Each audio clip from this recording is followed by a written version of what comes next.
সম্মানিত মন্ত্রী প্রদত্ত তথ্য অনুসারে বাংলাদেশে সরকারি চাকরিজীবী কর্মকর্তা এবং কর্মচারীর সংখ্যা হচ্ছে 14,50,891। বেতন বৃদ্ধির জন্য কোনো প্রস্তাব পাঠাবেন কিনা এবং এই নিয়ে বর্তমানে আপনাদের প্রণীত যে নীতিটি রয়েছে সেটি আমরা জানতে চাচ্ছি।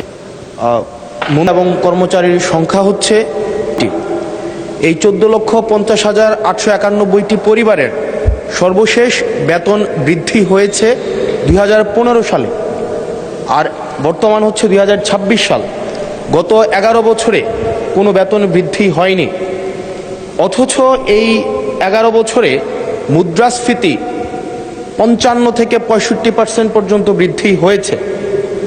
মাননীয় মন্ত্রী মহোদয়ের কাছে প্রশ্ন, এই 14,50,891টি যে পরিবার রয়েছে, প্রথম শ্রেণী থেকে চতুর্থ শ্রেণী কর্মকর্তা এবং কর্মচারীদের সরকারি বৃদ্ধির জন্য, যদিও এটি আপনার মন্ত্রণালয়ের না, আপনারা অর্থ মন্ত্রণালয়ে তাদের বেতন বৃদ্ধির জন্য কোনো প্রস্তাব পাঠাবেন কিনা এবং এই নিয়ে বর্তমানে আপনাদের প্রণীত যে নীতিটি রয়েছে সেটি আমরা জানতে চাচ্ছি।